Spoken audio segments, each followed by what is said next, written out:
Welcome back to the channel where we don't just read the headlines, ruthlessly dissect the desperation behind them. Grab your tea and settle in because the audacity coming out of California today isn't just high. It's practically stratospheric. For months, we've watched the slow-motion car crash of the Sussex brand in Hollywood. The deals are drying up, the grifter labels are sticking, and the glitter on the Montecito mansion is looking a bit tarnished. So what's the emergency move? Enter the Africa rebrand. Suddenly, Harry is back in the spotlight, tethering his identity to a continent he hasn't spent significant time in for years. But is this a genuine mission, or is it the ultimate PR Hail Mary to save a failing reputation? Let's look at the catalyst. This National Geographic collaboration. On the surface, it sounds prestigious. It sounds like legacy-level influence. But when you peel back the expensive packaging, what is actually there? The truth is, Harry didn't pick up a camera. He didn't spend months in the bush tracking wildlife or protecting rangers. He wrote a foreword. A few hundred words of word salad slapped onto the hard work of actual professionals. It is the classic Sussex playbook. Minimal effort, maximum branding. He's trying to buy back the Diana's Sun aura by using Africa as a convenient backdrop for his rehabilitation tour.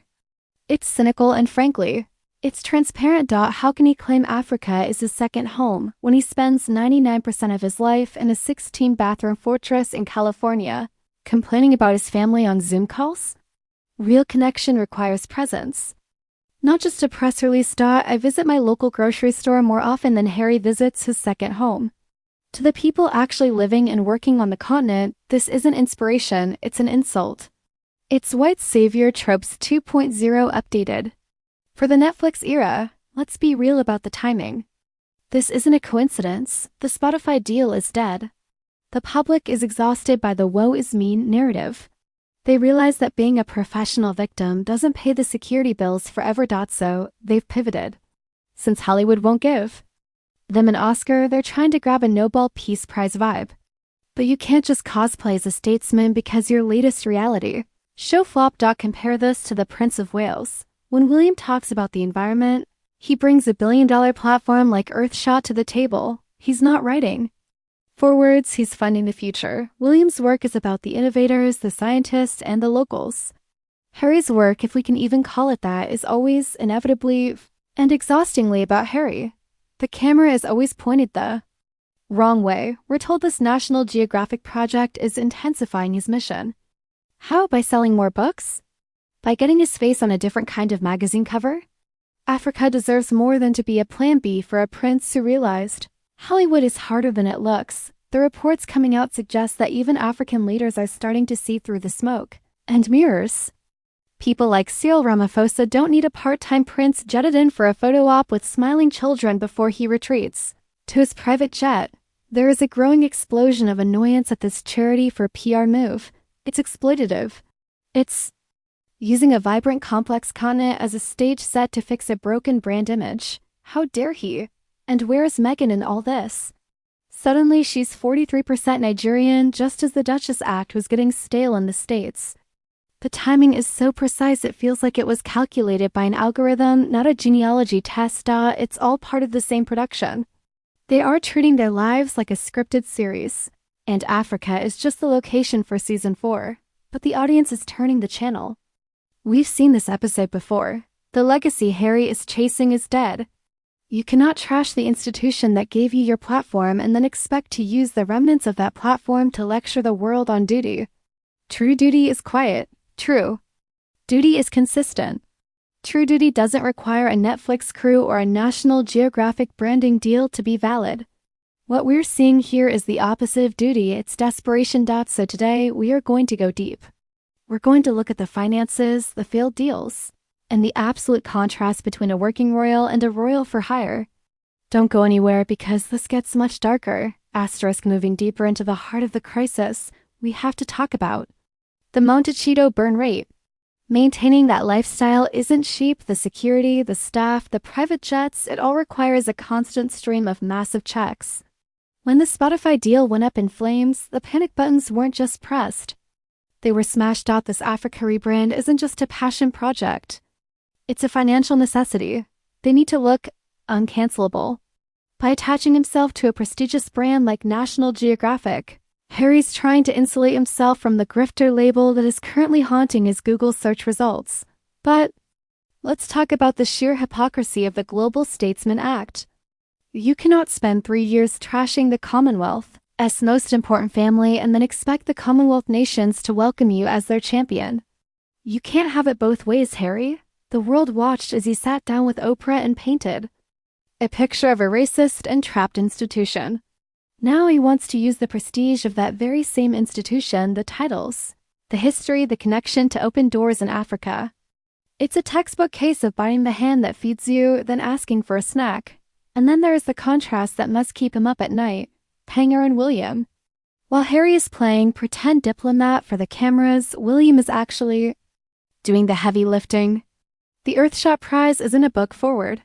It's a global movement with measurable results. When William lands in a country, he isn't there to film a documentary about himself.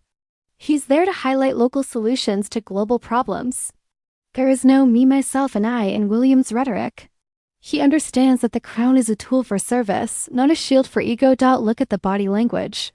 When you see William in these settings, he is listening.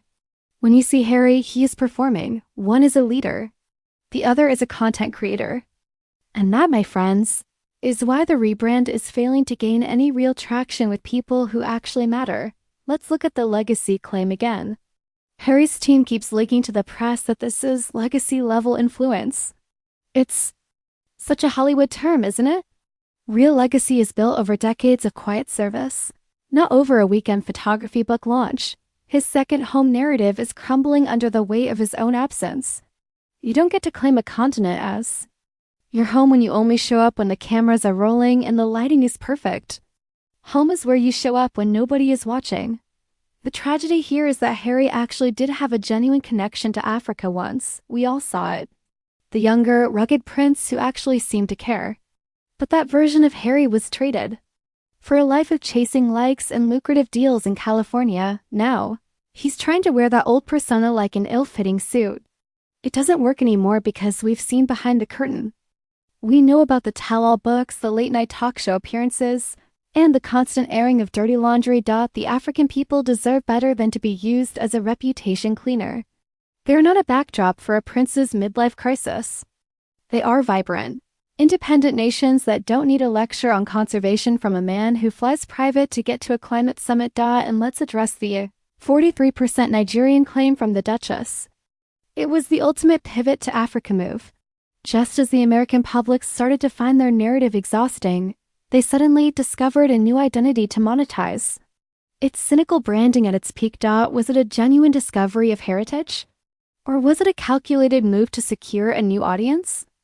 In the world of the Sussexes, the line between personal truth and PR strategy is so blurry it's practically invisible.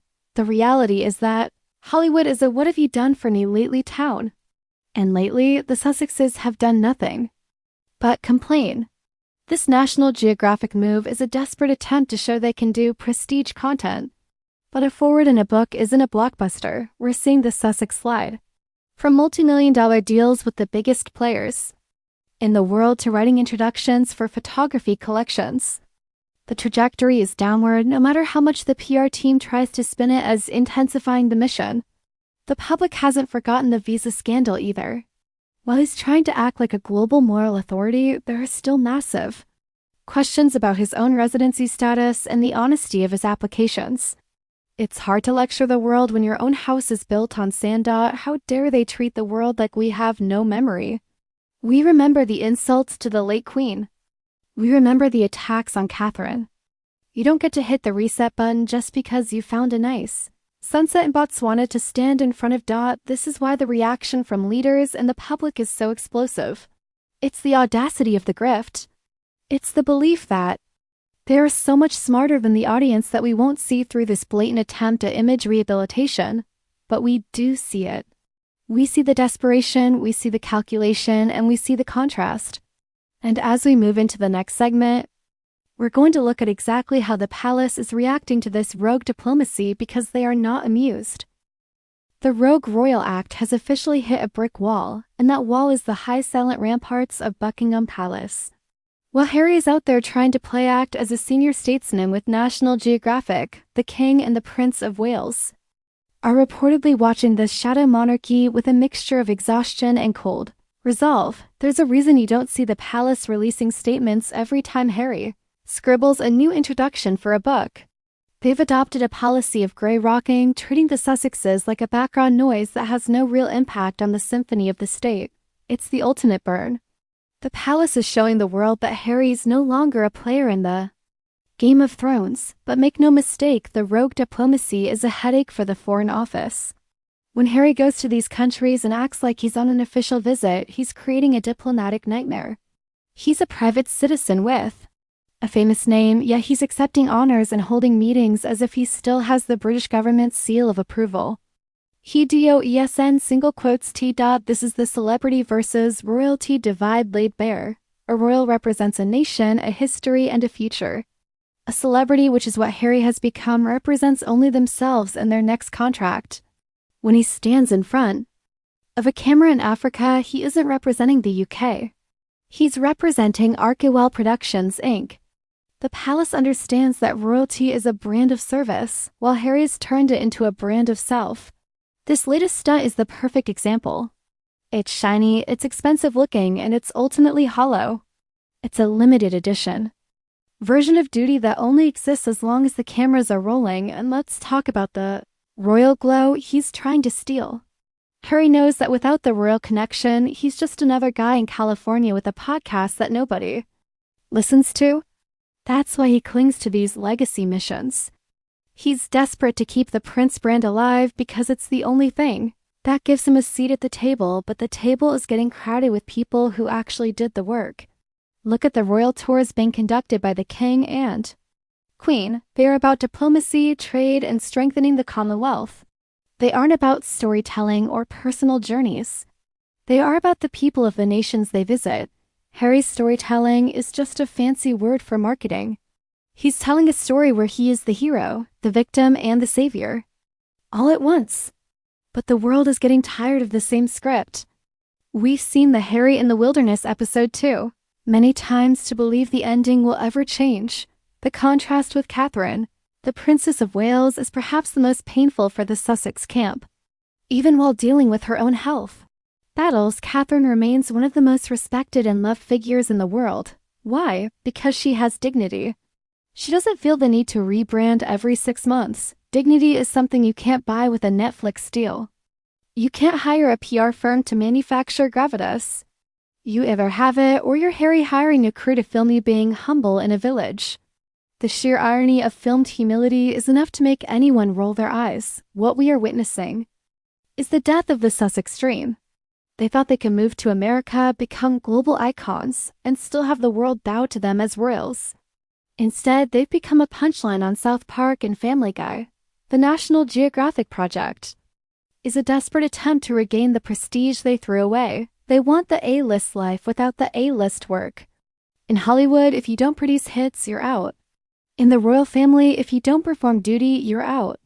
Harry is currently in the no man's land of both worlds, not quite a star, no longer a working royal dot. It's a lonely place to be. You can see it in his eyes in these recent clips. There's a frantic energy there. He knows that the Harry and Meghan brand is becoming toxic. Brands don't want to be associated with drama. They want stability. And Harry is the human personification of a thunderstorm. Even the charity world is starting to get nervous. When a royal-adjacent figure becomes this polarizing, it affects the charities they support. Is a National Geographic book really helped by having a lightning rod of controversy writing the foreword? Or does it just distract from the beautiful photography? This is the Harry effect. Everything he touches becomes about his personal drama. A mission to save the Okavango Delta becomes a discussion about his rift with William. A trip to Nigeria becomes a debate about Meghan's ancestry. The cause is always eclipsed by the Sussex spin. How can anyone call this influence? Real influence is when you move the needle on an issue without making yourself the headline. Harry has never learned that lesson. He thinks he is the needle. He thinks the world revolves around his truth. But the truth is a stubborn thing. And the truth is that the Africa rebrand is failing because it's built on a foundation of ego. You cannot intensify a mission that you only remember when your bank account starts looking a bit low. The African leaders he's trying to impress aren't stupid. They are seasoned politicians who know a PR stunt when they see one. They know the difference between a prince who cares and a prince who needs a headline. And right now, Harry looks like a man who is starving for a positive headline. As we move forward, we have to ask, what happens when this rebrand fails too? When the book is forgotten and the legacy doesn't materialize, what is the next move? Does he go back to the victim narrative, or is there an even more desperate plan in the works? The Montecito machine is running out of steam. The gears are grinding, the oil is leaking, and the public is walking away. In the next segment, we're going to look at the Meghan factor in all of this, because you can't have a Harry mission without a Meghan master plan. Asterisk. The spotlight now shifts to the architect of the new Sussex identity, and let's be honest. You cannot talk about Harry's sudden intensified mission in Africa without looking at the Meghan factor. It is the invisible thread pulling the needles in every direction. While Harry is busy pretending to be a rugged conservationist, the Duchess is back in California, likely mapping out the next strategic pivot. The transition from Hollywood power, coupled to global humanitarians, was a calculated move that happened exactly when the invitations to the A-list parties started getting lost in the mail. When the Oscars and the Met Gala didn't call, Africa did, or rather they called Africa. It's the ultimate fallback position. When the glitter of Tinseltown fades, you put on a linen shirt and head for the savannah, and then we have the 43% Nigerian revelation. Let's look at the timing of that announcement with a very skeptical eye. It didn't come out during a quiet moment of personal reflection. It came out right as they needed a new hook for their international tours. Suddenly, a woman who had never publicly leaned into that heritage was Nigeria's daughter. It was a masterstroke of branding if you value cynicism over sincerity. By claiming this identity, she didn't just join Harry on his second home tour, she hijacked it. She wasn't just a guest anymore, she was returning home. It gave her a level of protection against criticism, because how can you criticize a woman exploring her roots? But the critics and the public aren't as blind as the Sussex PR team thinks. We see a pattern of identity shopping. When being a British Duchess didn't work, they tried being American royalty.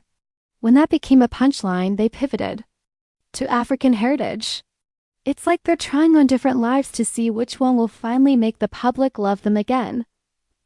The problem is that the African heritage brand requires a level of consistency that the Sussexes simply haven't shown. You can't just drop in, do a high-fashion photo shoot in a village, and then jet back to $14 million Australian dollars mansion and call it service. The people of Nigeria, South Africa, and Lesotho have real challenges that don't pause on the Netflix cameras. Stop rolling. Asterisk. There's a term for this in the industry: social climbing via social justice. It's the act of using global issues to elevate your own social standing. When Meghan stands there and talks about empowerment, is she empowering the local women, or is she empowering the Archewell brand to secure another production deal? Harry, for his part, seems to have become a supporting actor in his own life. The man who once had a genuine, unscripted love for the continent now looks like he's reading from a script written by a Hollywood agent.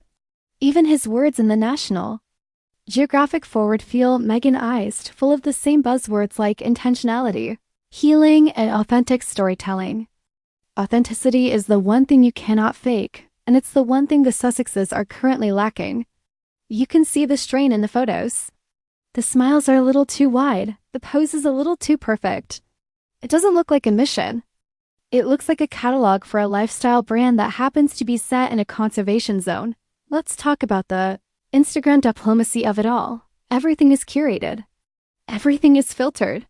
But real diplomacy is messy, it's boring, and it often happens in rooms without cameras.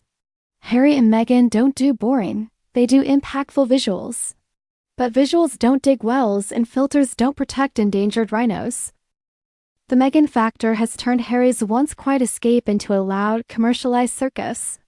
Africa used to be the place where Harry could be just Harry.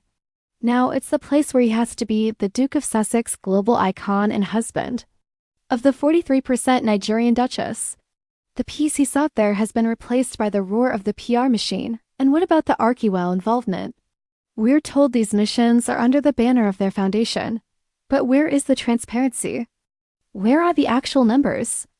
How much of the money generated by these partnerships actually stays on the ground in Africa, and how much goes into the production costs of filming their journey? The public is starting to ask the money question, and that is the most dangerous question for any grifter. If you are using your royal titles to secure deals with National Geographic, and those deals are funding your private security and your California lifestyle, then you aren't a humanitarian. You're a businessman using charity as a tax-deductible marketing expense. This is why the contrast with the working royals is so sharp it could cut glass. Princess Anne, for example, has been the patron of Save the Children for decades.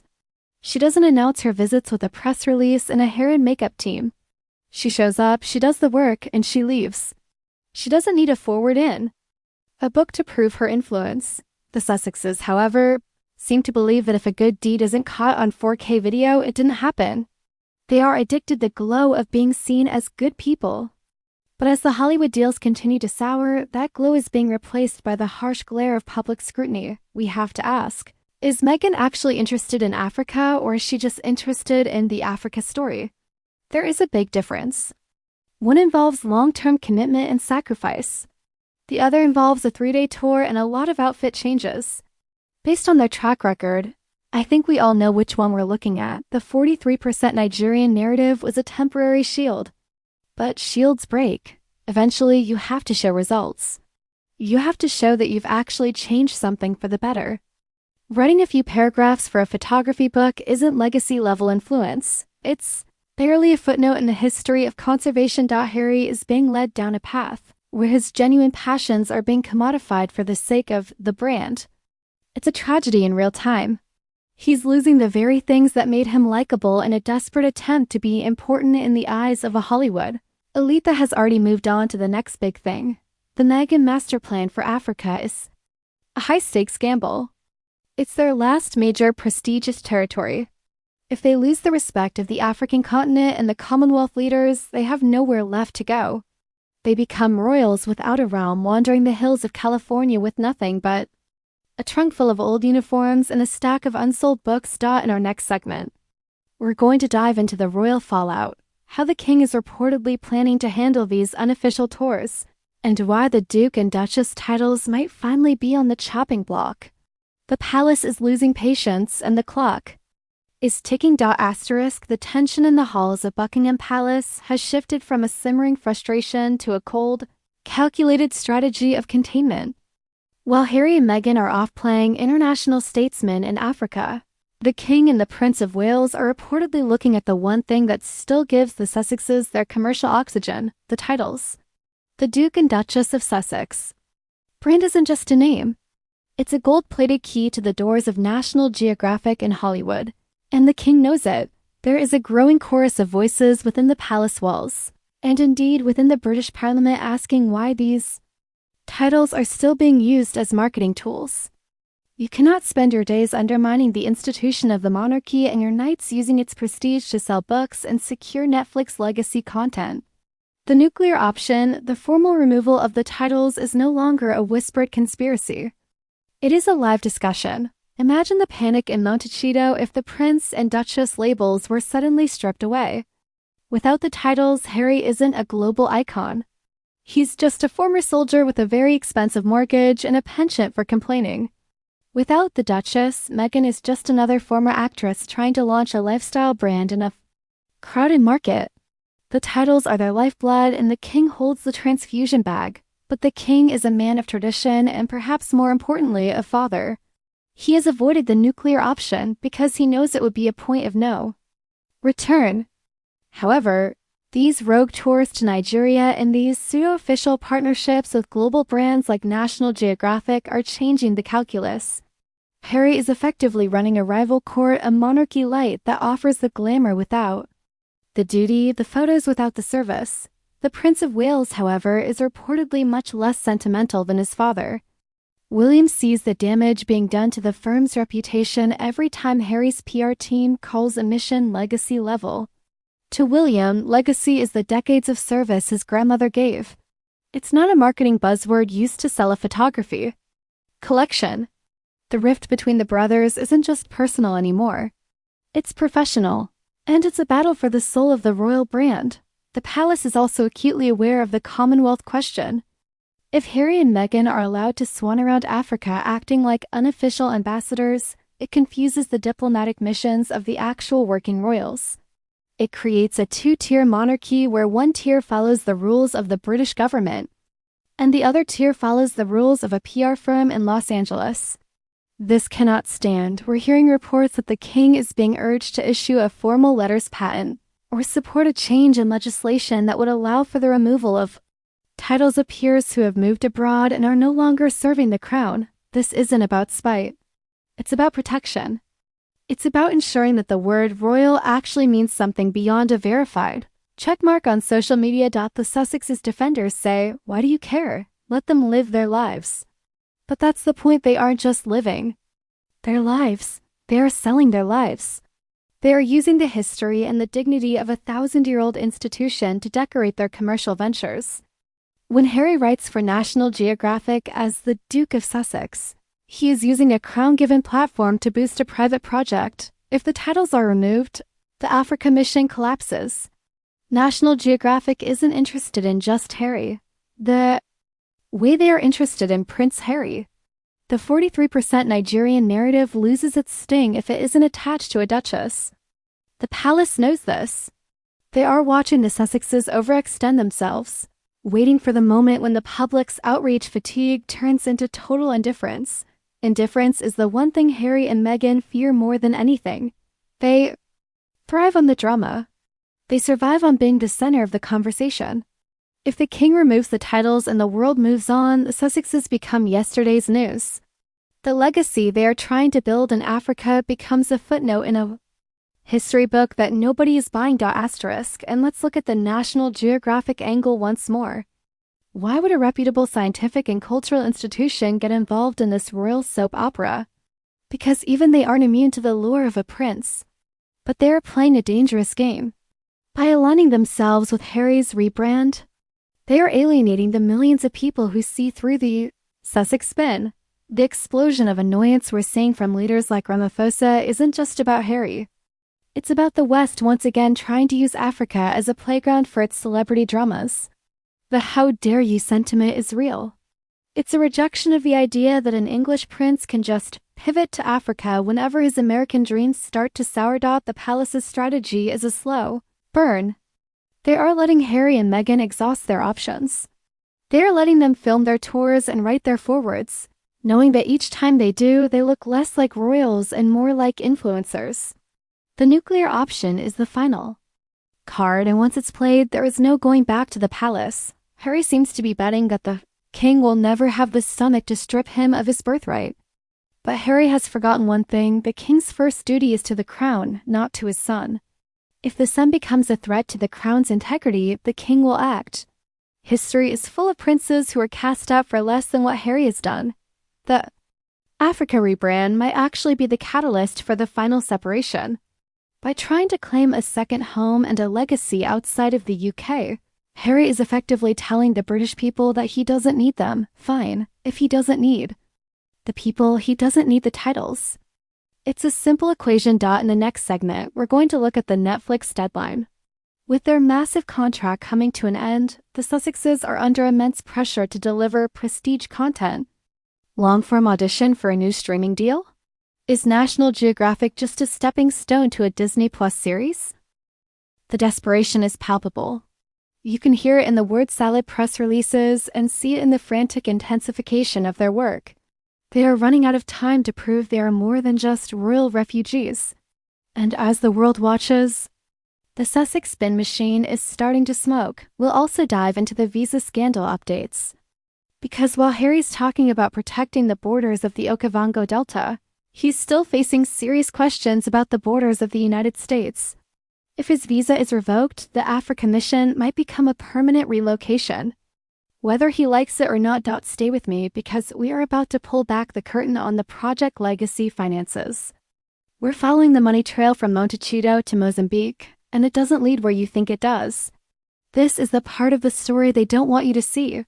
The truth tea is getting hotter, and we're just getting started. Don't Forget to tell me in the comments, should the king pull the trigger on the titles now, or let them fade away on their own? I want to see your takes on the nuclear option. Asterisk, the Netflix clock is ticking louder than ever in the quiet hallways of the Montecito mansion. We are approaching the final act of the most expensive experimental drama in streaming history. When the Sussexes signed that $100 million deal, the world expected prestige, but all we got was a 6-part grievance marathon. Now, with the contract nearing its expiration, Harry and Meghan are in a frantic scramble to prove they aren't just one-hit wonders. Of royal gossip. This sudden intensification of the African mission isn't just a spiritual journey. It's a business proposal they need to hit.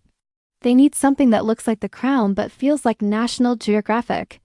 They are trying to sell a vision of Harry as the global conservationist, a role he hasn't successfully played since he left the structure and support of the royal family. But here is the financial reality. Hollywood doesn't fund intentions. It funds audience retention, and the data is in. People tuned in to see the dirty laundry, but they aren't tuning in for the lectures. The project legacy finances are a tangled web of ArchiWell grants and corporate partnerships that seem to benefit the Sussex brand far more than the actual soil of Africa. If you look at the ArchiWell tax filings, the numbers tell a story of high overhead and modest impact. A huge portion of their resources goes toward PR firms, legal teams, and coordination. When Harry partners with a giant like National Geographic, he's not bringing his own money to the table. He's bringing his name and expecting the brand to foot the bill for his legacy. It's a classic leasing the crown strategy. He provides the royal stardust, and the corporation provides the private jets and the production crew. But what happens when the stardust runs out? What happens when the audience realizes that Harry's conservation work is mostly just him talking to cameras about how much he cares, rather than actually doing the grit and grime of field work? The pressure to deliver is turning the Africa mission into a commercial product. This isn't about the silent majesty of the Okavango Delta. It's about content. Every sunset is a shot, every handshake is a sequence, and every humble interaction with locals is a potential thumbnail for a streaming platform. It's the commodification of a continent for the sake of a Montecito mortgage, and let's be honest about the Hollywood burn. In the industry, they are increasingly seen as difficult. They want creative control without the creative experience. They want the prestige of National Geographic but the lifestyle of a Kardashian. It's a mismatch that is leading to a series of creative differences behind the scenes. While they chase this prestige, their financial floor is shaking. Maintaining $14 million Australian estate with 16 bathrooms and a 24/7 security detail requires a level of income that writing forwards for books simply cannot sustain. They are stuck on a treadmill of their own making they have to stay relevant to. Stay rich, but the more they try to stay relevant, the more grifter-like they appear. This is where the visa scandal becomes a critical factor. If the legal challenges regarding Harry's U.S. visa gain more traction, his Global Citizen Act could be grounded. If he's forced to leave the U.S., or if his status becomes a political football, his ability to fly around the world for legacy tours becomes a logistical nightmare. Imagine the irony. A man lecturing the world on global movement and sacred regions, while he's embroiled in a legal battle over his own right to stay in California. It's the kind of hypocrisy that makes the "how dare you" sentiment from African leaders feel even more justified. He is a man without a stable base, trying to tell others how to manage their lands. The Netflix executives are reportedly looking for heart. They want the old Harry back, the one who was relatable and fun. But that Harry seems to have been replaced by a man who is perpetually speaking his truth and looking for a fight. The Africa rebrand is an attempt to find that old magic, but you can't bottle authenticity, especially when there's a camera crew in the room directing the magic. We have to ask, if the Netflix deal isn't renewed, where does the money for Project Legacy come from? Does Harry start charging for royal appearances in a more overt way? Does he become a brand ambassador for luxury travel companies under the guise of ecotourism? The line between charity and commerce is already dangerously thin. The financial reality of being a private royal is that you are essentially a high-end influencer. You are selling a lifestyle and an association. But the royal part of that equation depends on being seen as above the fray. By diving into the commercial world of streaming deals and book forwards, Harry's jumped into the mud. And in the mud, everyone eventually looks the same. The legacy they are trying to build is a house of cards. It's built on the assumption that the public will never grow tired of the Sussex drama. But the fatigue is real.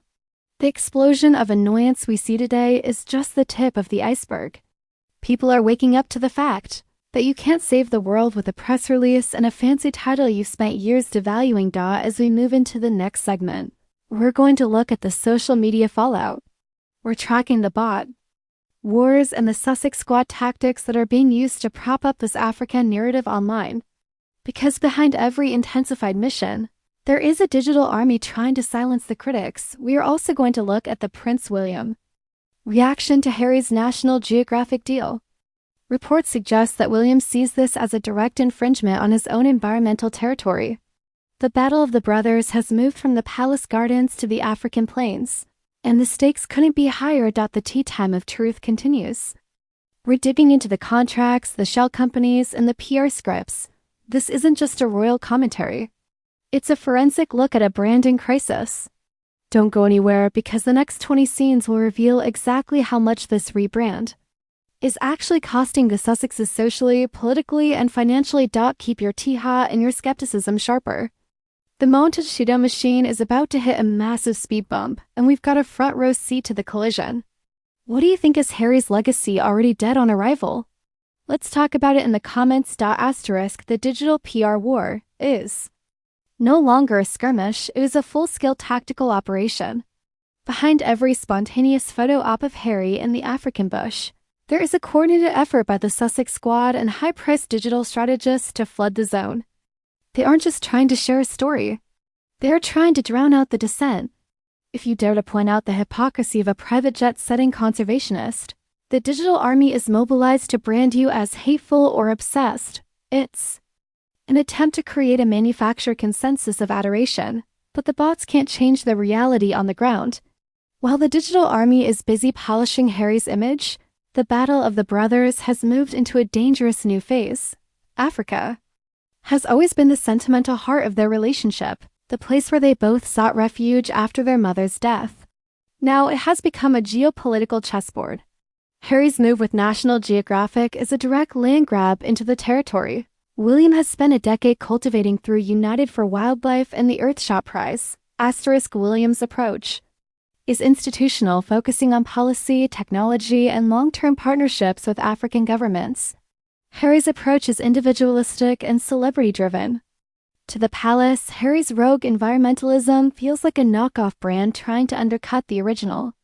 It's Earthshot Light, designed for Instagram clicks rather than actual legislative change. This isn't just a sibling rivalry. It's a conflict of methodologies that confuses the global narrative on conservation. The irony is that Harry is positioning himself as the voice of the people, yet he is the one surrounded by a wall of PR handlers and NDA-bound staff. William, as the future king, has to answer to the public and the government. Harry only has to answer to his Netflix producers. This lack of accountability allows Harry to make grand, sweeping statements about sacred regions without ever having to follow through with the boring, unglamorous work of administrative oversight. We have to talk about the content vacuum. Harry and Meghan are in a position where they must constantly feed the beast. They need fresh narratives every quarter to keep the interest of their corporate partners. This creates a hit-and-run style of philanthropy. They arrive with a splash, dominate the headlines for 72 hours, and then vanish back to the California coast, leaving the local organizations to figure out how to sustain the momentum without the celebrity oxygen. The how dare you sentiment from African leaders is rooted in this exact phenomenon. They are tired of being content. They are tired of being the feel-good segment in a documentary about a prince's self-discovery. There is a growing demand for respect for African sovereignty and African expertise. When Harry writes a foreword for a book as if he is the ultimate authority on the continent, it reeks of a colonial-era paternalism wrapped in woke terminology. The digital strategy is also backfiring because the public is becoming PR literate. We can see the leaks for what they are. When a source close to the Duke tells a magazine that his mission is intensifying, We know it's just a fancy way of saying his contract is up for review. The desperation is visible through the cracks in the carefully curated posts. You can't fake a legacy, and you certainly can't build one via a hashtag, and let's look at the Meghan shadow in these environmental pursuits. Notice how she is often absent from the rugged trips but present for the glamour tours? The 43% Nigerian Duchess is happy to attend a gala in a capital city, but you won't find her in a dusty tent in the Delta. This disconnect highlights the performative nature of their mission. It's about the outfit, the lighting, and the moment, not the long-term struggle of conservation. The palace is reportedly documenting these infringements. There is a file being kept on how often the Sussexes use their titles to compete with official royal engagements. Every time Harry tries to act like a shadow king in the Commonwealth, he is providing the very evidence needed to justify stripping those titles away. He is digging his own professional grave with a gold-plated shovel. The battle of the brothers is also a battle of stardust versus substance. Harry has the stardust for now. He has the celebrity friends and the media savvy. But William has the substance. He has the backing of the British state and the respect of global leaders who value consistency over charisma. In the long run, substance always wins. Stardust eventually settles and turns into dust. We're seeing the Sussex fatigue set even among their most ardent supporters in the media. The rebrand is exhausting to follow because it never stays still. First they were senior royals, then progressive rebels, then Hollywood producers, and now global conservationists. If you change your identity every time the wind blows, people eventually stop believing you have an identity at all. This Africa mission is the Hail Mary of their public life. If they can't make this stick, if they can't prove they are more than just royal refugees, then the brand is effectively dead. They will be relegated to the where are they now pile of celebrity history. And that is why the digital PR war is so aggressive right now. They are fighting for their professional lives, but you can't fight a war with bots when the truth is so glaringly obvious. The truth is that Harry is a man who walked away from a life of genuine service and is now trying to sell a counterfeit version of it back to the world. The world is looking at the price tag and realizing it's a scandal. As we move into the next segment, we're going to look at the corporate fallout. Are brands like National Geographic starting to regret the Harry association? We're hearing whispers of internal memos and nervous executives who didn't sign up for a war with the British royal family. The Sussex brand is becoming a brand risk. We'll also examine the RQL audits. Where is the Africa mission money actually coming from, and where is it going? We're following the paper trail from the tax-free havens to the grassroots organizations. And the gap between the press release and the payout is wider than the Zambezi River. The drama is intensifying, and the masks are slipping. Don't go anywhere. This legacy is about to be audited by the court of public opinion, and the verdict isn't looking good for the Duke. What's your take? Is Harry a conservationist or just a content creator? The comments are already on fire. Get in there. Asterisk, the corporate risk factor is no longer a whisper. It is a full-blown boardroom anxiety. Reports are surfacing that high-level executives at National Geographic and other major partners are feeling the Sussex squeeze. When they signed Harry for the Okavango project, they expected a halo of royal prestige. Instead, they've inherited a lightning rod for controversy. Every time a new excerpt of his forward drops, the conversation isn't about biodiversity or the peatlands of Angola. It's a debate about his second home claims and his rift with King Charles. For a brand like Nat Geo, which prides itself on scientific neutrality, being dragged into a royal mud fight is the ultimate PR nightmare. The internal memos are reportedly getting tense. How do you market a source of life book when your star contributor is currently the source of endless tabloid friction? Corporate sponsors don't like friction. They like frictionless influence. There are whispers that behind the scenes, some partners are asking for minimalist branding, keeping Harry's name on the cover, but keeping his face out of the main promotional tours. They want the title The Duke of Sussex to sell books, but they don't want the drama of the Duke of Sussex to sink the project. This brings us to the RQL audit deep dive. While Harry is writing about the sacred soil of Africa, the financial soil of his own foundation is looking increasingly murky. In late 2025, they rebranded to RQL Philanthropies. But a name change doesn't hide the numbers, Charity. Watchdogs have recently issued a rating for non-disclosure. They claim to be audited, yet they've repeatedly failed to provide those audits to independent evaluators. Why the secrecy? If you're truly intensifying emission, why hide? The receipts? The paper trail from Montecito to Mozambique is less of a highway and more of a labyrinth. A significant chunk of their revenue seems to stay within the administration and coordination bucket. We see grants of $100,000 here and $50,000 there to organizations like the Hello Trust. But compared to the $13 million they started with, these are drops in a very large, very expensive bucket. Is the foundation a vehicle for change? Or is it a high-end tax shelter that keeps their personal staff on a philanthropic payroll? Asterisk, the optics are devastating.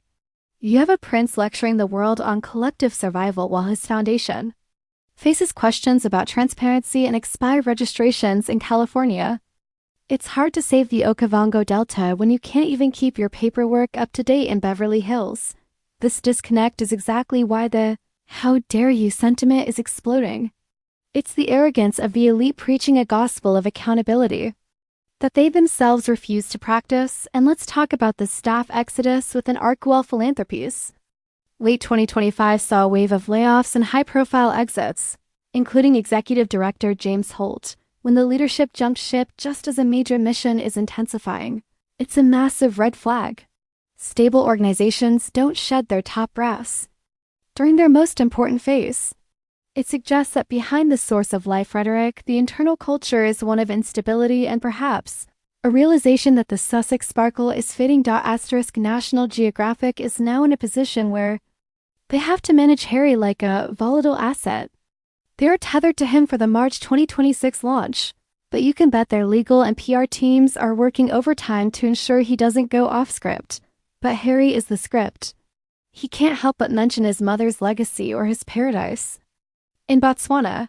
He is incapable of letting the work speak for itself. He always has to be the one holding the microphone. The corporate fallout will be the true test. If the book underperforms, or if the Harry Association leads to a boycott from traditional royalists, the Sussexes will lose their last bridge to the prestige economy. They will be left with the attention economy, the world of clickbait, sensationalism, and diminishing returns. You can't be a global statesman if the brands that represent global statesmanship are afraid to put you on their letterhead. We're seeing the devaluation of the Duke. Once his name was a guarantee of success. Now it's a risk assessment. Corporate boards are looking at the Arkwell Philanthropies' lack of transparency and the Netflix deadline, and they're realizing that the Sussex brand is a bubble that is dangerously close to bursting. As we move into the next segments, we'll look at the Angola July 2025 trip, the moment Harry tried to recreate his 2019 success but found a very different reception. We'll also look at the Meghan Sundance appearance and how they are trying to distract from the charity scandals with a Sundance friendships narrative. The spin machine is at 100%, but the gears are starting to grind. The audit is just beginning, and the court of public opinion is in session. What do you think? Should National Geographic have stayed away from the royal drama? Does the lack of transparency at Arkwell bother you as much as it bothers the watchdogs? Let's get into it in the comments. The tea time of truth is turning into a dinner of dissection. Asterisk, let's look at the Angola pivot of July 2025. It was a classic Harry move when the Hollywood lights get too hot. Retreat to the minefields. He walked through a cleared area in Milano, following the ghost of his mother's 1997 path. But notice the difference. In 1997, Diana was changing global policy. In 2025, Harry was providing content for a website. It's a tragic reduction of a powerful legacy into a series of downloadable clips designed to bolster a solo brand while Meghan stayed back in the safety of Montecito. And why did she stay back? The official line was safety, but the cynical truth is far more interesting. While Harry was trying to look rugged in Angola, the Sussex camp was already preparing for their next big play. The Sundance distraction of January 2026. This wasn't about conservation. It was about the red carpet. They appeared together at the premiere of Cookie Queen's a Girl Scout documentary, because when you're failing at global diplomacy, you pivot to selling cookies. It's the ultimate identity whiplash. Meghan's appearance at Sundance, wearing high-end cashmere and unidentified gold earrings, was a calculated attempt to remind Hollywood that she is still available for bookings. She even dropped hints about returning to acting, mentioning a cameo in a film with Lily Collins. How do you go from saving the African Delta one month to Girl Scout cookies and cameos the next? You don't, unless the saving part was just a temporary costume. But while they were smiling in Utah, the financial walls were closing and back home. The rebranding of the Arkwell Foundation to Arkwell Philanthropies in late 2025 wasn't just a name change, it was a smokescreen for a collapsing staff. Reports have emerged that they are down to just 2 core employees. Let that sink in. A global philanthropic empire with fewer staff members than your local coffee shop. Audit anxiety is real. Charity Watch recently slapped them with a rating for non-disclosure. They claim to be audited, but they won't show the receipts. Why? Because the numbers don't add up. You cannot claim to be intensifying a mission when your contributions have plummeted by millions and your expenses are ballooning. The IRS doesn't care about inspiring narratives. They care about balance sheets. And Arkwell's balance sheet is looking like a work of fiction. The National Geographic project, Okavango and the Source of Life, which launches in March 2026, is their last line of defense. Harry's forward now. Being leaked to friendly outlets is full of the usual second home and source of life platitudes.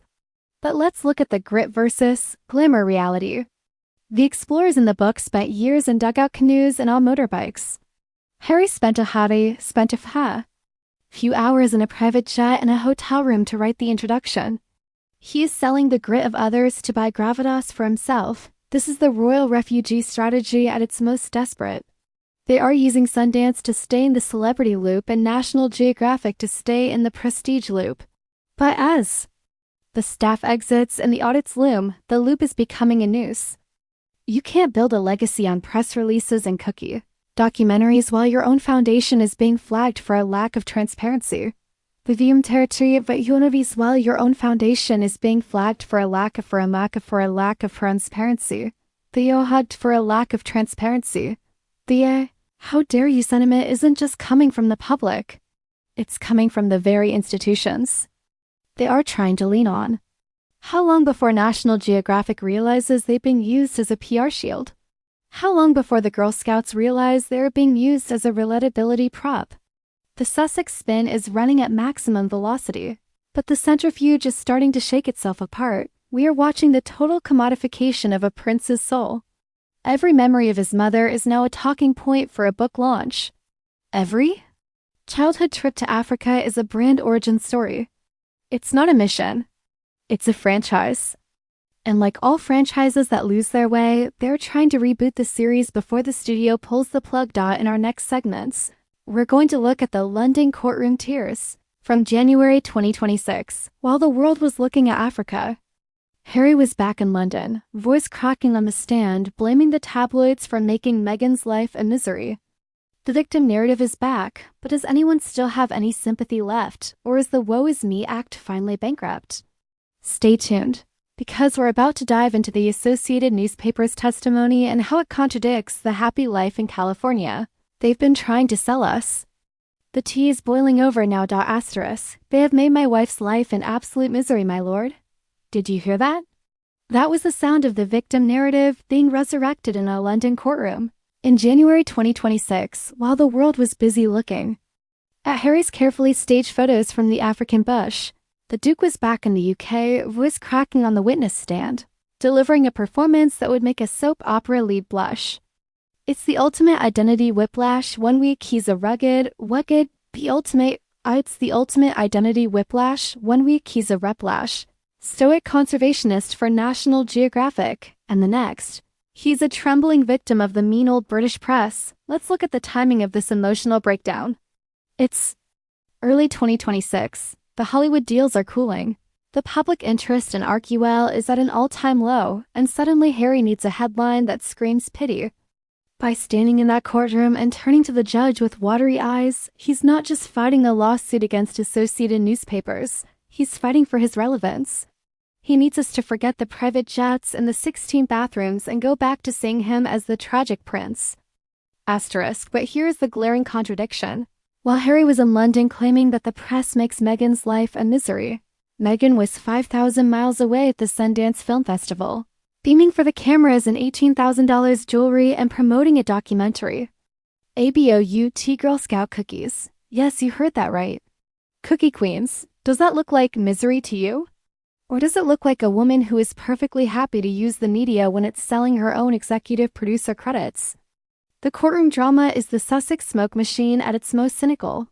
Harry spent 2 hours on the stand being grilled about articles from over a decade ago, stuff from his teen years, his relationship with Chelsea Davy, all to prove a point about privacy that he himself destroyed when he wrote, "Spare, how can you complain about the media commercializing your life when you sold your own brothers' private conversations for a multi-million-dollar book deal?"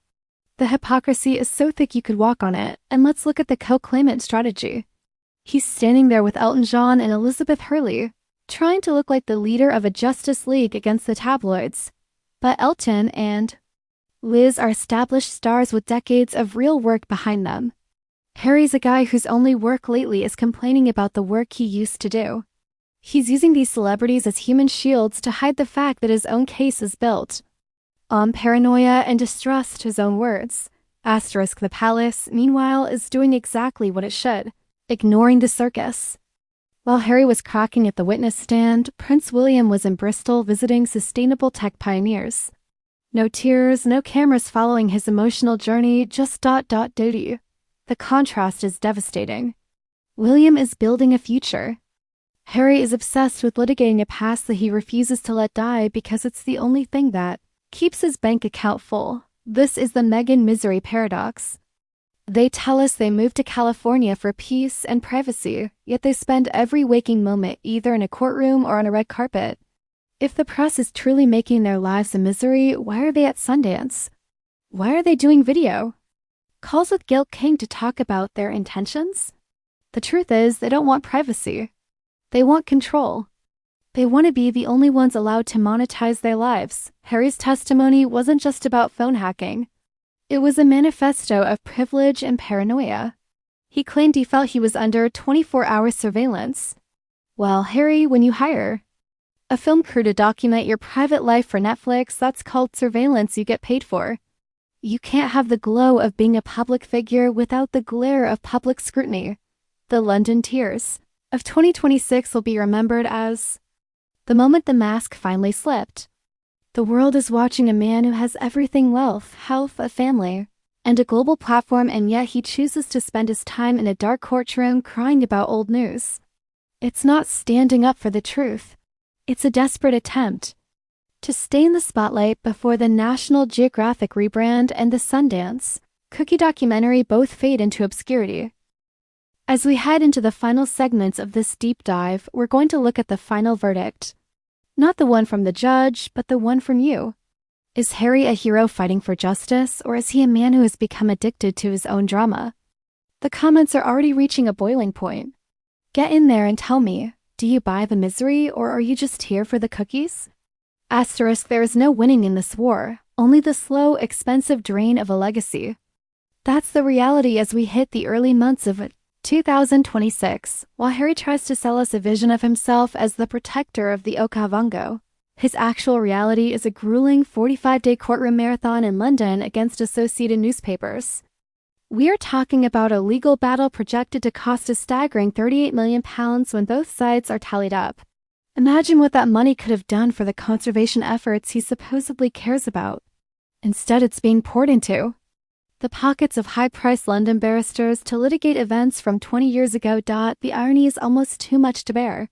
Harry is in Court 76 of the High Court, accusing the press of terrifying intrusion and claiming they drove him to drugs and drank, while his own legal team is being accused of the very tactics he despises. Reports have surfaced about cash for witnesses and blackmail allegations involving his research team. If your fight for truth involves paying witnesses and using dubious evidence-gathering methods, aren't you just becoming the very thing you claim to hate? It's the ultimate he who fights monsters scenario, but let's look at the African mirage one more time before it evaporates. In March 2026, National Geographic will release Okavango and the Source of Life. Harry's foreword is being touted as moving and urgent. But how urgent can it be when the charity he sits on the board of, African Parks, has officially confirmed human rights abuses? We're talking about reports of rangers managed and paid by the charity beating and torturing the indigenous Baka people. Where is the compassion now, Harry? Where is the healing? It's easy to write a foreword from a mansion in Montecito about the sacred soil of Africa, but it's much harder to take accountability when the organization you represent is accused of colonial-style violence against the people who actually live on that soil. The government of Chad has already severed ties with African Parks, citing financial impropriety and disrespectful attitudes. The legacy is crumbling in real time, and it's being replaced by a ledger of scandals and lawsuits. And then there's the Meghan at Sundance sideshow. While Harry was reportedly holding back tears in a witness box, Meghan was in Park City, Utah, celebrating a documentary about Girl Scout cookies. I'm not joking. Cookie Queens is the project they chose to back. From global statesman to executive producer of Cookie Docs, the drop-off in prestige is so steep it's giving the public vertigo. The screening wasn't. Even sold-out dozens of empty seats were visible at the Eccles Theater. Even the Sundance crowd, the most woke and celebrity-friendly audience in the world, seems to be reaching the end of their patience with the Sussex brand. This is the financial fallout we've been warning you about. You can't spend £8 figures on legal fees and maintain a billionaire's lifestyle on cookie documentary money. The math doesn't work. The staff at Archewell has been decimated, with high-profile exits leaving the organization a hollow shell of its former self. They're running out of allies, running out of cash, and most importantly, running out of credibility. The end of the road isn't a single event. It's this slow, painful realization that they have nothing left to sell. They've sold the royal family secrets. They've sold the victim narrative. They've tried to sell Africa 2.0, but the world is looking at the £38 million legal bill, the human rights abuses at African Parks, and the empty seats at Sundance, and we are finally seeing the Source of Life for what it truly is, a PR illusion that has run out of power. As we move into our final scenes, we're going to look at the final reckoning. What happens when the judge delivers the verdict? What happens when the National Geographic book hits the bargain bin? And most importantly, what happens to the titles? The king is watching, William is waiting, and the clock is about to strike. Midnight for the Duke and Duchess of Montecito. This is The Professional, English translation for your closing script and SEO strategy tailored to maintain that sharp truth-teller YouTube persona. Closing. The end of an illusion, so what is the final verdict? We've seen how Prince Harry is attempting to rebuild his kingdom on African soil, a place he loves to claim as his second home. However, the narrative we've dissected today reveals a pattern that cannot be ignored, a pattern of sheer desperation. From a low-effort forward in a National Geographic book to the tactical use of tears in a London courtroom, every road leads to a single point: the desperate need to remain relevant in a world that is starting to look away. Africa is not just a backdrop for public relations photos, and a legacy is not something that can be bought with a streaming contract. A true legacy is built through consistent service, something we are seeing much more clearly in his brother, Prince William. As the clock ticks toward mid-2026, we might be witnessing the final chapter of the Sussex brand. Will they rise from the Hollywood ashes, or will they become a mere footnote in monarchical history? The couple who traded a crown for a camera only to lose both? Thank you for joining me in this deep dive. Don't let my opinion be the only one. Voice your thoughts in the comments below. Let's continue to guard the truth behind the golden curtain.